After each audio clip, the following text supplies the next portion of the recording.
There's something special about your love. I think it's one of a kind. What's up everyone, let's get straight to it. We're going to go into Publix, one of my favorite places to carry you guys. Alright, it would seem so from all the videos. I just finished my week of work. I'm actually debating going in for extra day because they're offering bonuses. We're debating how precious the time is away from work versus the bonus. We got a little bit of chill back here in Central Florida. Nothing crazy, nothing down in the 30s like it was before, but enough to break out the sweaters and those things. We are gonna head into the store and pick up some stuff. A little man is in here. He's all good. He has his drink. I have to be hiding the things underneath him because he refuses to sit faced away, which I'm thinking by now they need to fix this. They need to figure out a way to make the kids face forward. I know their legs will be dangling into the cart, but kids do not want to face away from where we're shopping. Let me just show you what we have so far. First, steaks. These are a good price and they're green-wise. Green-wise is either natural or organic, and they even have green-wise Publix stores that are dedicated to that. Here's the excitement. Now, this is not green-wise, but we are trying stuff for 2023. Okay, pick up the damn thing. Check that out. Look at that monster. We're gonna turn that into dinner. Now, the big debate is I don't have a pan big enough to cook that. My cast iron can maybe fit the meat part in there. The bone will be sticking out, and just with how thick that meat is, I'm not entirely sure how long to cook it. Hope it comes out well because it's not cheap. I can only imagine how expensive it would have been if it was green-wise organic or something like that. I think this year we're going to Americanize curry goat and make curry lamb, and as weird as it sounds, if it's not a good purchase, we'll make Lisa decide that at home. We've got the main course, but I'm gonna take a quick look through the produce and see if there's any side that I want to get into. I'm debating if I should be even picking up anything. And then another full disclosure thing is Publix is a strange place. And let me tell you why I said that. Publix has a great selection, particularly in Central Florida. They have really good customer service. Presentation is great, but pricing, you pay for all of those conveniences from Publix. You really do. At the same time as I said that, you have some decent price on what Jamaicans call pear or avocado, but those are Florida ones. Lisa was saying this, and I have to tend to agree with her. When it says like local, unfortunately, they tend to stay hard. So the tricks we know to check when you're getting a good pear, and those tricks don't necessarily work on the Florida pear. The flavor is not exactly the same, although it's close. I'll probably wait till we can go somewhere like Aldi's or something. Aldi's has been giving us some decent pear. The other day we went by Lisa dad down south, and was like, you can't really get a good pear this time of year, and I was like, oh yeah. Jamaican people are a different breed. If you get it can eat from an older Jamaican, you've impressed them. But yeah, it was like we get the pear, and it was like, yeah, can't really get no good pear them time, and I was like, alright. So I thinking, yeah, I'm gonna take back the 2 pear them then, cause I go back home. When me look pear cut and clean off, it's like so much for the pear can't eat. It is what it is. Let me tell you something, it is a blessing to get along with the in-laws, and I can't rate my father-in-law enough. The man is not perfect, everybody has their flaws, but I can genuinely say that I dodged a bullet by getting good in-laws. Alright, I'll take you through what I usually do, which is take you through the bakery section for one window shopping session. What up? What's poppin'? Alright, so that's the local Publix. I'm telling you, you get good customer service here. How you doing? You kind of look like slim pickings if I'm being honest. First we're going to the pre-packaged section, and then I'll show you what's in the display. Alright, so they have some eclairs here. They got the cheesecakes as usual. These will always look good, and they're not a bad price. $15 is not a bad price. Yo, don't overlook Publix for having some really good stuff. I will not get into the debate about key lime pie, but if you can get your hands on a mango key lime, that is the best. Every Publix visit, he's going to convince you. It has to be said. Today, I'll leave you guys be. Just know, a joke. I'm not saying it this video. So these are actually pretty decent if you're into macarons.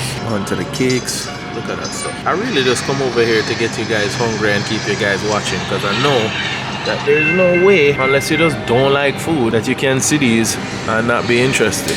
You ready, Papa? Oh, you know what? Don't come to Publix with a kid and forget this. Hey, can I bother you for a cookie for him? Chocolate chip, please. Look. Thank you.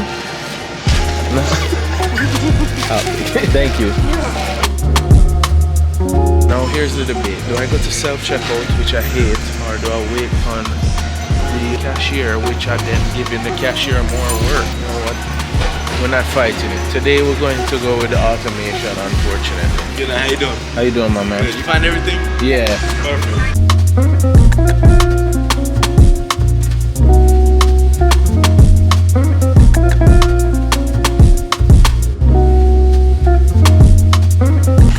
And last but not least, thank you, my man. The star of the night. Let's get back into the car because it's a little cold. I know how annoying that must be for people up north who exhale and see the soul coming out of them. That's your soul escaping from your body from the freezing. Listen, me never tell you to live when you live, okay? With all that snow and all of that.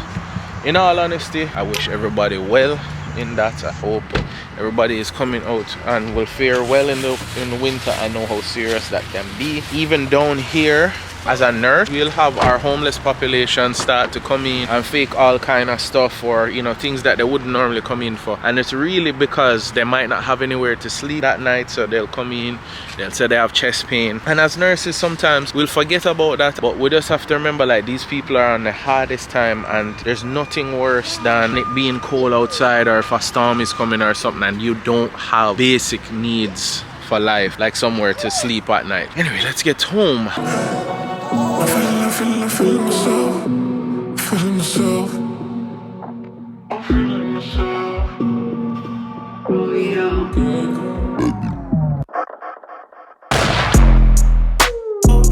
feeling myself, feeling myself. Alright, so we're home. Believe it or not, in all this chaos, we actually have in here fairly organized. We're going to try to make this tomahawk steak. I'm going to try to make this tomahawk steak. My first attempt at trying to make a tomahawk should be not too far. I'm not going to say no different, but not too far off of usual steak techniques. I am going to also try to finish it up in the oven. Let's get it going. Some of you guys out there call that other stuff ribs. That's not ribs. This is a rib. Look there. Wow. Look at my hand. Look at my hand. Is that a rib? Yeah, rib? This is that rib. Ribeye. 2023, learning.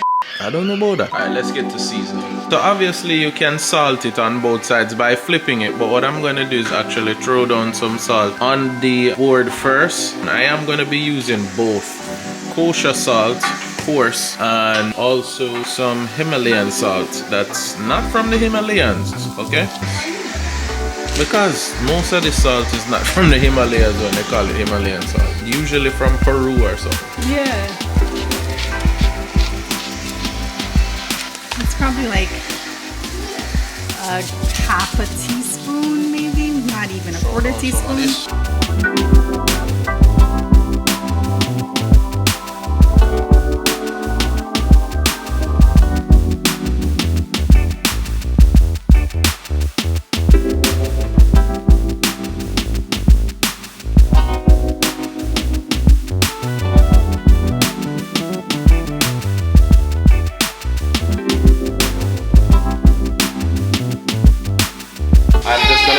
Onion powder, little bit of garlic powder, and then some garlic in the pan with the butter when I sear it, and that's pretty much it. So Lisa is prepping some potatoes.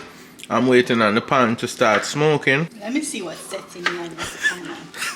Let's explain why this bugged Lisa so much. Pun intended. Lisa will deny this, but she has this issue with the pan. She only know two setting on pan. Look how you sabotage when you don't even have this stove on. So pure sabotage. What?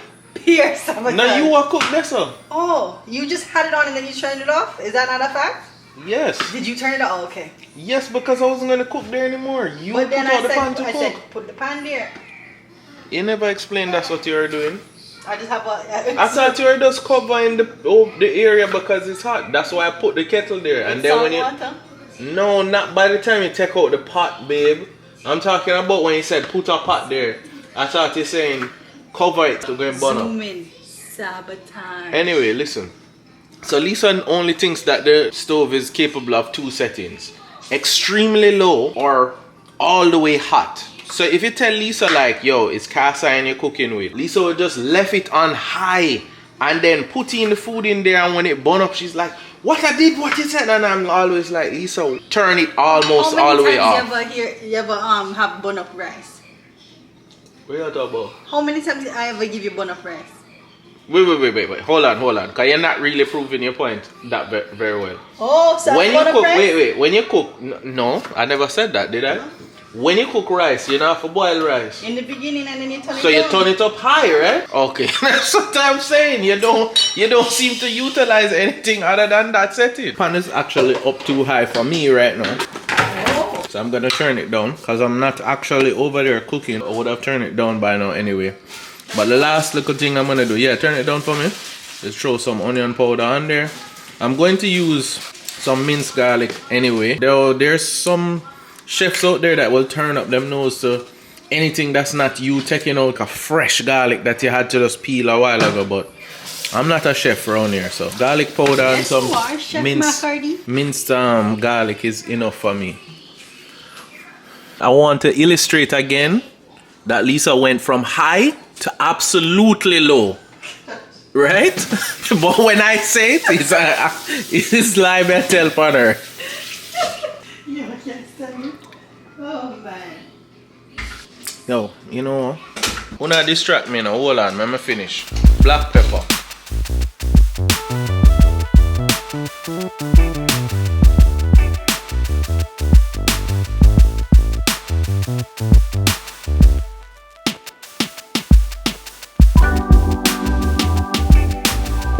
Here, so I'm going to turn on this.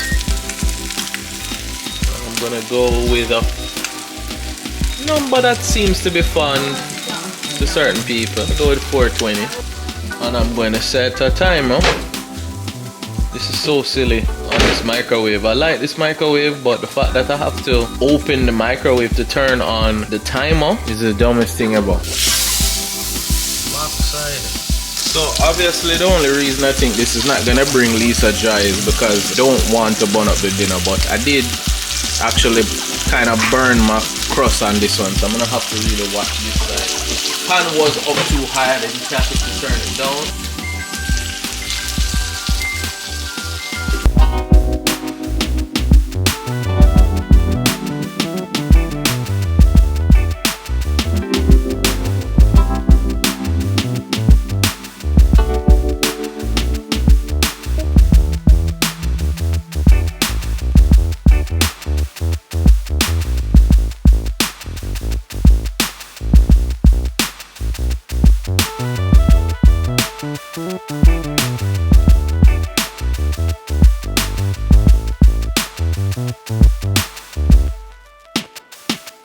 Gonna go in with some organic butter.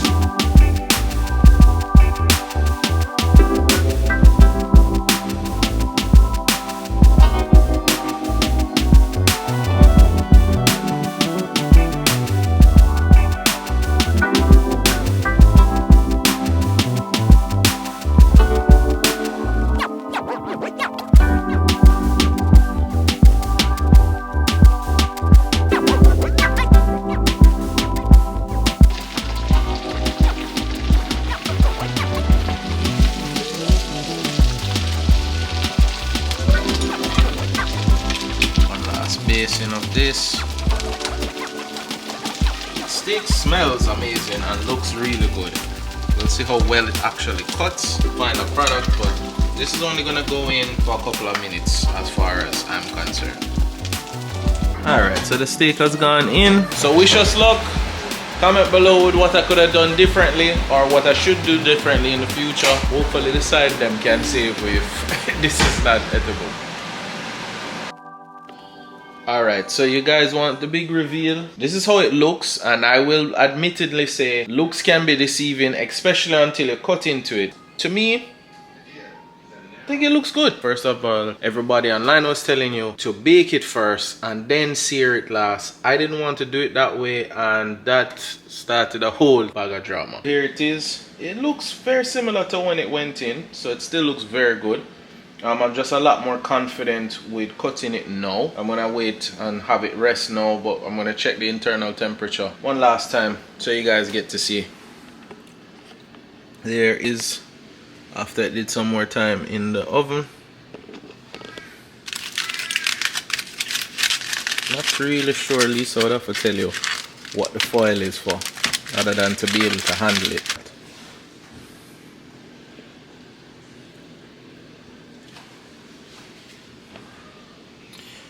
This thing looks awesome. It smells very good. I just hope when we cut into this thing, it does the justice of how it looks. One last internal check. Let's see what we get.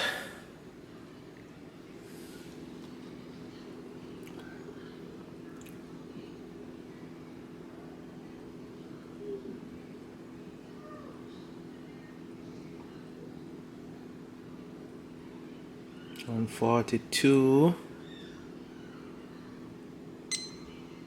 143. What a sitting on 9, man. You couldn't just give me the last two, man. I feel good about myself. 144. One more now. Jeez, what a something cruel. What a something cruel. Anyway, that is damn near close to perfection. I'll take 144. Besides the fact that I'm hungry, if we failed by 1 degree, it's not gonna be life or death. Oh, there we go. We made it. We did it. So we get to say, mission accomplished. No, so that rather 9 thing means we hit 145. Well done. Well done, my people. We did it. Now, of course, I will apologize in advance to Lisa. I apologize. I know that you probably did all that research. I was like, yo, why didn't you just do it the way everybody was doing it online? I don't know. Maybe we'll see. My method is superior. I just didn't want to do it that way. A lot of people, so if you don't know, a lot of people are saying to cook it in the oven first, hit the 145, and then take it out and then sear it. Besides the fact that we had just recently had some really good steak for Christmas dinner her dad had made, and we had seared those steaks, or her father, I'm not gonna take any credit for those steaks, seared the steaks and then cooked them. I wanted to do it that way, plus I had just seen a couple of techniques where people were doing it that way. Now granted, those weren't tomahawks, but I was just like, something just told me. We'll see how it comes out. Wish us luck. Alright, so moment of truth, we're about to cut this thing now. Like I said, it looks good, smells good, but how it is when it cuts and how it tastes is ultimately going to be the most important thing. Now that Lisa has shown me the complications of cutting this thing, man, I know if I want to cut it. Just be quiet. Just hurry up. Alright, so go ahead. Start from here. Hold it up, stand it up. Alright, yeah. So we're gonna cut the bone away. Some nice pink to it so far. Nothing. Well, it's not like that Martin episode with the Thanksgiving bird. A lot of people can be like, "Oh, that's not cooked." Yo, I don't want no steak then. This is, if I do say so myself, cooked very well, almost to perfection, I would say. Obviously, it wasn't perfection, wasn't flawless, but very proud of this. Our first attempt, very, very proud of this. And you can tell against the bone, nothing is like red, you know what I mean? You just have the pink and then the outer cert, and then you can see that the crust came out very, very well on this. Alright, I'm gonna cut the rest of it and then you'll see it on the plate. Peace. Alright guys, so we're about to sign off. Enjoy our dinner. Kellan is upstairs in bed. I won't say that he's sleeping yet, but he'll get there. We're gonna try to watch a movie. Just simply enjoy this. I'm gonna give you one last look at our plates, and then bid you guys adieu. Hope you guys get to enjoy a good home cooked meal, or just enjoy whatever you're having, and end the day off on the right note. One last survey. There is the tomahawk steak cut up. Some potatoes. This would have to tell you exactly which vegetable this is. but I did run and thief some of it. It's very good, and some mushrooms is in there. And here's Lisa's plate, and again some of the meat. Very proud of that. I think next time I wouldn't necessarily do anything differently, just more confidently and with more confidence in the time frame. But we'll also taste it and then we can say what is what. Alright guys, so see you guys. And again, enjoy what you enjoy. And be safe and well. You will always be my inspiration. What are we recording right now?